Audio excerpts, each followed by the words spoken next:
In this video, you will learn how to turn on the TikTok captions now. Open the TikTok app, launch TikTok app on your device, sign into your account using your credentials. Find a video you want to watch, scroll to the For You page or visit a creator's profile to select a video. Tap on Captions or CC icon. In the video supports captions, you'll see a small CC button on the right hand side of your screen. Tap on it to turn on captions. Enable auto captions. 2. Have auto captions appear automatically.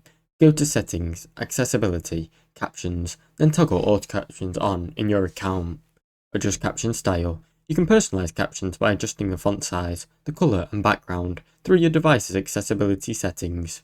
Save and enjoy the video with captions. Once it is enabled, captions will automatically appear on the supported TikTok videos, making content clearer and more engaging. Now you know. Now you know how to turn on TikTok captions now. Thanks for watching. Don't forget to like and subscribe.